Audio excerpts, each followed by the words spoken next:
Yo, what's going on, everybody? It's your boy Vatroh, and if you can't tell, I just woke up. I didn't even shower because I just knew I need to get on this YouTube shit. So I want to start making these intros really short because the average view duration of time people lasting in my videos is not even past the intro. So I blame that on me. So all that being said, we're going to go ahead, hop into the video.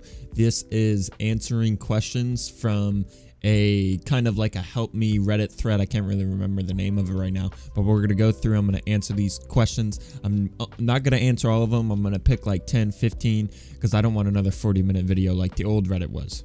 So with all that being said, make sure to please like, comment, and subscribe because I'm going to be posting a lot of Apex content, and let's get into the video. Alrighty, so we are back on Reddit now. The R Apex University thread is where I asked this, and I said, got any questions? It's Vatroh. If you don't know me, I'm a day 2 Apex player, traveled to Sweden to compete under CLG. Currently wanted to make a general Apex videos, but being such an OG in the game, I honestly don't know what kind of tips people would need, so I was curious if y'all had any questions about Apex. So this is just going to be a kind of general, like kind of all across the board, talking about all things Apex and tips. I do want to do like a competitive video. I do want to do just a pub video. I do just want to do like a ranked video. But for now, let's go through and answer as many questions as we can in this video. So the first question that came in was from Hot and Dot. They said, my main question as a relatively new player is how to isolate enemies, which is really big in Apex Legends. I said the biggest tip for this would be trying to force them to split up using abilities, nades, etc. to isolate one. Really just figure out how to isolate somebody in a fight. I'll say Apex is all about capitalizing off your enemy's mistakes, and usually that window of opportunity doesn't last long. Yeah, you got to make sure you're jumping in and quickly reacting to those windows of opportunities. Once you kind of had the thought process of like looking for the windows of opportunities, you'll start to see them a lot more, if that makes sense. Next question we have comes from Iron Gats. I can climb to diamond pretty easily. In fact, I did it in 50 games last split. That's gas. I think I'm a decent player. 2.6 KD on all. I always stop climbing once I hit diamond. I'd like to hit masters next season. What do you think I should keep in mind while solo queuing to master? I said hella tippable. I know a lot of people shit up masters diamonds players, but it's still the top % of Apex. I'm not much of a solo queue player, but I'd say make sure you IGL your team as best as you can, micromanage them as best as you can, play for RP, your best method of gaining, because I'm not really sure with the new rank system on how to do that effectively, and avoid the negatives at all costs. You can get masters if you can get diamond. This person said I usually don't use my mics, just use pings. They also mentioned about sometimes like the teammates won't listen to them, and I said follow them around if they're not listening to you and try to be the carry you can be. Mic is key, but pings were the key to me in competitive play, because honestly, like, it's a lot easier for me to see the ping than to like me try to listen to your comms and you explain it. So Slacken asked how to close fights quickly. I said my biggest advice would be waiting to get a big beam on said team and using good routes to take the fight so you don't get grief from surrounding teams. That's just LOS, and knowing your LOS, make sure to capitalize on the opportunities quickly once again, because the windows of opportunities are really low. Next we have Stud. They said, hey, thanks for reaching out. Things are important to me in our deal loadouts for certain legends, and then how to build good team compositions. With the loadouts, if you're running like an aggressive character, you can get away with running really anything you want. Just make sure you got like some close range, some like medium to close range, and you should be chilling. When it comes to like the heavier set characters like a Gibby, your anchor characters, you want them running like a scout, a charge rifle, and then having like a PK on the back. I did mention that on Caustic you can get away with running a submachine gun because Mamba used to do that in competitive play. So 2Cow asks, any advice on how to get the real value out of medium to long range fights, meaning around maximum R3O range where people are starting to pull out the marksman snipers? Still pretty new. My issue with these is that it seems hard to capitalize on them, turning an advantage into a team might. Even if we get a shield clacker, they are winning. The enemy just heals up behind cover, right? It seems like good players are willing to take fights at long range though, so there must be some way to get value. What's the tricks on making these work? Push faster, maybe aim better, get knocks at range, not just cracks. That's exactly what I was going to tell you. This, when you're fighting at a range like that, where it's like, dude, there's so much distance for you to close that you're like, they're for sure going to get a bat off, or they might even be able to get a res off. Really the biggest thing would be getting knocks at range if you're wanting to full send on it, because they're most likely going to res, but the person's going to be 1 HP and you can cross the field hopefully openly. What I would say though is try maybe try maybe not taking such as long range fights so it's easier to capitalize off of. But really this would be the biggest thing, is like when you're fighting at range, getting knocks and then thirsting the knocks, you know, and making that team a duo, things like that. But you're definitely not wrong. If you're just getting cracks and considering the time of travel, they're probably going to be able to reset and punish you. So I'd either say, you know, use it to get knocks at range and not just cracks. But if you're just getting the cracks and stuff, try, you know, starting the fight a little bit closer so you can capitalize off of it better. Kind of like how Ground Confidence says. Ground Confidence been killing it in this thread so far. He said get a crack and work your way in. Exactly, you can just move up inch it, like kind of like an inch in method, if that makes sense. So Potatoes Pizza, I'm a decent player, usually get to Diamond Masters one season when I decided to spend more time in ranked. Is appreciate showing higher level gameplay and explaining why different decisions were made, like you rotated, how you maximize team play to output damage, how to choose an angle that can put pressure on the other team whilst being in reach of your own team, and how to play doors and cover to minimize damage taken. Okay, so I will definitely start doing like trying to explain, you know, like a pro's thoughts in a situation, or like high level gameplay. Explaining high level gameplay is probably the best way to put it. I will definitely do this for you.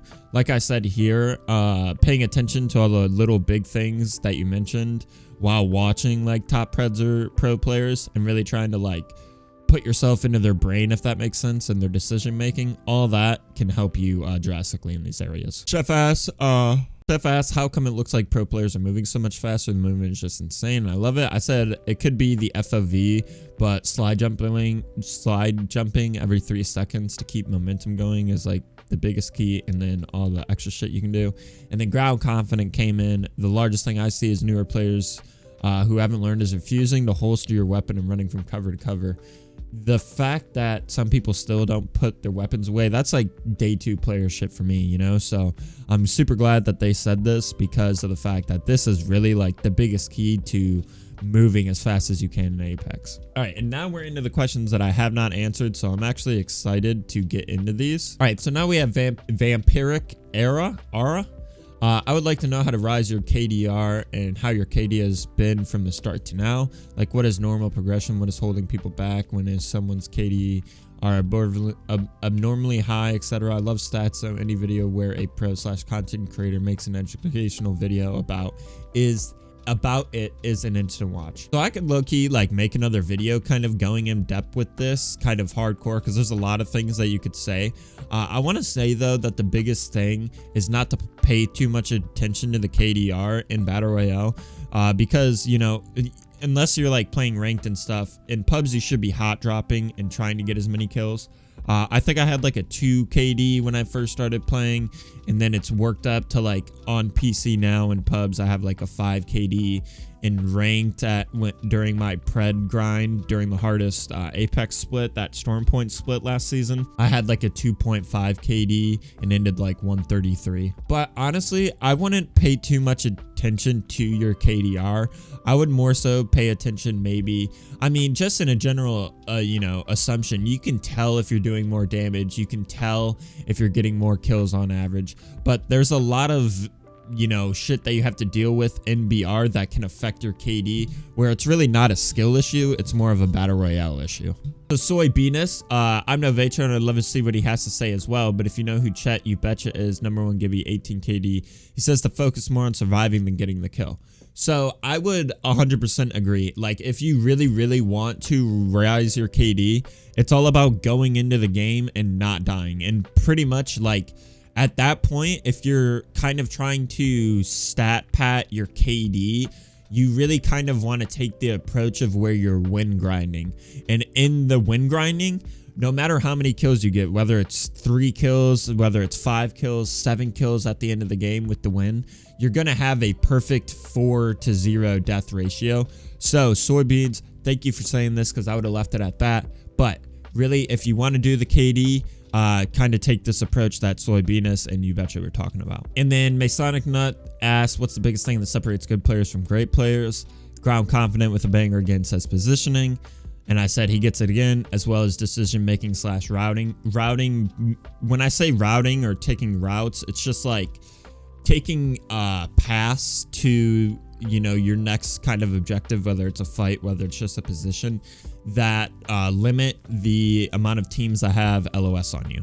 As well as in fights, like all of this is super important, like especially LOS. I probably should have just added LOS in there. As a roller player, is side strafing while you're shooting the key to consistent recoil control? I said recoil, no. I'd say it can help with tracking, but recoil is always going to be the same, just a matter of distance. Then they responded saying back, because any much cracked roller player strafing left to right, vice versa. Can you give your definition of recoil smoothing? Once I put some thought into it, I was like, okay, like I started doing the left to right shit because like on PC, you need a strafe or you're just going to get one clip like every single time if you're just standing still. So, you know, you do the left to right, you do the crouch spam. And although like it may help with the recoil smoothing, at the end of the day, like I've been shooting the guns in Apex for so long, playing Apex for so long, like I couldn't even tell you what it's like to have recoil control in Apex, because now like it's literally just built into my thumb. Like when I go to Call of Duty and shit, like the recoil and everything feels so weird compared to Apex, but that's because I've been playing the game every single day for the past like 2.5 years. So I would say start doing this left to right strafe, not only for the potential recoil smoothing of it, but mainly you're just a harder target to hit, which is really the biggest key. On a scale of 1 to 10, how much do you want to quit Apex? I said, to be real, a 10, but Apex made me. I'm nothing without Apex. I know this, and I appreciate the Apex community, aka you guys, you know, fucking with me. So with all that being said, we're not leaving Apex, but I would like to, you know, eventually move on from Apex. 2 questions. Why do this post? Not trying to ridicule, just trying to see why a former pro would be on the subreddit trying to build up a community. What's your take on the current rank system as compared to preseason 12 Apex and last season system? So with this, I'm really honestly just trying to kind of be that bridge gap between kind of, you know, the Reddit community and like the high level, you know, insight into comp Apex, high level Apex, you know, good pub Apex, good rank play Apex, whatever it may be. And at that same time, hoping that you guys, you know, fuck with me and who I am and what I'm trying to do, and, you know, opt in to kind of support me. But honestly, at the end of the day, I'm just trying to help as many people as I can, you know, and, you know, because it feels good trying, you know, helping people, you know, with the level of experience that I have in Apex. Take on the current rank system is it's way too kill focused. Personally, I feel like the season 13 storm point split was the best competitive wise rank split, but everybody was saying it's way too hard. I would honestly like us to go back to like a preseason 12 rank split, because I just feel like back then nobody would really complain about the rank split as much as like it wouldn't be as much as a controversy, I should say, as it is now. But personally for me, my favorite was when it was most like competitive play, and that was season 13 storm point split, I believe. So Captain here, I'm going to include this in the video because it made me smile, literally like shed a tear. No questions, just praise. Assuming more people ask questions, good on you for being here to answer them. My name is common enough around here. Okay, Captain.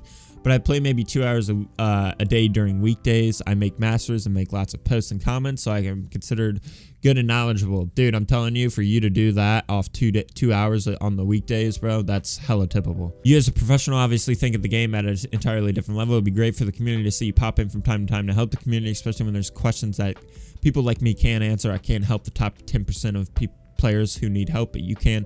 So thanks for sending a hand in the community, and good luck with future tournaments. There seems to be a lot in the pipeline right now. So I want to say with this, yeah, dude, I'll answer literally, like, if you guys ever want to come through to my stream or comment on my YouTube video, you know, questions that you guys have, I'll answer them as soon as I get them, or at least as soon as I can, I should say. But yeah, dude, I appreciate you being here for people. You know, you seem like, you know, for you to do what you're doing off 2 hours a week, you know, you obviously know how to play the game at an efficient, you know, level. But yeah, dude, all right, I'm going to go from the bottom up, because it seems like all the questions I've already replied to are all above. So we have non-normie. They say, how do you improve it effectively? So this being, no matter if you're playing pubs or ranked play, go into the games and really try to focus on getting better in the areas that you need to get better. Like for me, My biggest weakness was like my LOS and getting fried like from other teams and fights. So in ranked play for about a month straight, I would literally, in any fights and things we'd take, even just walking around, literally my whole like 8 hours would be dedicated to trying to work on my LOS and trying to be as sneaky as possible and as out of LOS of other teams as possible. So I would say really trying to focus on the things you lack in while playing and actually trying to improve on them. Because, you know, the difference between great pro players and your average pro players is that great pro players will make a mistake maybe once, twice, 3 times, and then they'll fix it and never make that mistake again. Whereas a average pro player will continue to make said mistakes over time. Now, Normie again asked what separates a good player from a bad player, like in a broad sense. Game sense really, and gun skill, but that's a much smaller part. I could elaborate further if you want. I know I'm not Vatroh, but I don't mind helping either. Hey, you're a goat, Soy, for real. I would say though, apart from what Soy says here, because it's, you know, this seems like some fire. I would say though, what they say right here is game sense, your game decision making, how I mentioned like LOS, you know, but really game sense, decision making, and LOS I would say are the biggest set of parts once you get, you know, your gun skill to kind of that top echelon. What do you think when you fight? I mean, what are you looking for? So, Sunover, the things that I look for in fights are those, I've mentioned a lot in this video, but those windows of opportunities, because they're so small and Apex is time to kill is so long, you really have to capitalize off when you have the health advantage, right? But also, you know, you have to be aware of all the teams surrounding. You have to be aware of where all 3 players on the team that you're fighting are at, and, you know, the LOS that they have to, you know, make your decisions on how you want to take the fight. So there are a lot of things that go into it. I would say though, the biggest thing is looking for those safe windows of opportunities though. You could do a video on how to learn if the enemy did something wrong and abuse it then with actual examples. Yeah, I could definitely do something like this. The biggest thing for me, I guess, would be finding examples of when the enemy did something wrong. I can try to take a mental note of kind of where I'm playing to save moments of where the enemy kind of throws their life away to me, but it will take time. But I definitely will try to do that for you, definitely. But again, Crizzy, the biggest thing is just abusing your enemy's mistakes to your advantage, you know. Ama says, why every time I reach Diamond, I always get killed by a Predator Horizon that doesn't miss one shot? I said, is it chaotic? Soybean says, it's always the Horizon that never miss in Diamond lobbies. So it might just be that controller Horizon players are just built different, you know, as one. If you have an R3 and you're taking the Q and you're on like 4.3 Classic, 4.4 Classic, I mean, it's pretty much free 1 clips. Boring Talk said, can I play some games with you? I said, I'm more of a solo player, could be social anxiety or just being an introvert, but I do want to start running viewer games on Sundays to help with those 2 things because, you know, I got to be social, you know. Prankstar says, I have a question. When 2 men make love, do they twist the genitals together like how snakes do on the medic cross kind of way? I said no shot, but I will experiment and get back with you. Alrighty, and the last question we have on this video is from Naran Zapper. They said, it's a pleasure to see you in the subreddit Vatroh. It's a pleasure to have all you guys asking these questions. If you checked out this video, I really do appreciate you, for real. They said, my question is, how do you tame your aggression? There are times in engagements where I fail to pause in the midst of chaos. I either try to force things at a stretch, then react to whatever is thrown at me. Will I pick that up? Will I pick that trade up eventually with time? Little background, I got 2,500 hours in the game, solo queue to diamond comfortably, hard stuck D4, excel at mid-range beams, but at close range fights, I win my 1v1s. However, I choke a 1v2 against similarly skilled opponents, which is very winnable, so you can conclude I lack a decision making during heated scenarios. How do I work on it? So the first great thing that I picked up from this was, wow, this guy's already admitting his faults. He's like, he's picking up on things that he's lacking on, and his ego isn't big enough to where it's like, oh dude, I don't know how I'm not winning those. Like, you see what you're needing to do. You're more so asking confirmation and kind of an in-depth on how to do those things and how to fix those things. So that's awesome for me to see. But honestly, I'd go back to honestly what I said here, because this comment was kind of one of the first, and it's what made me open up those windows of opportunities, of which I've said all throughout this thread in this video. This comment is where that thought process clicked for me. So I said, yeah, I'd say it's more about decision making when in the 1v2s, more so finding the opportunities to make it a 1v1, healing before the final one, 1v1, you know, to make sure it's an even fight. I'd say work on your angles and approach to the fights. Most of the time in BR, we get ourselves killed by poor positioning / the routes we take. Def will come in time, but building the discipline now will pay off. It was my toughest transition from pubs to comp, was learning how to fight teams without going down.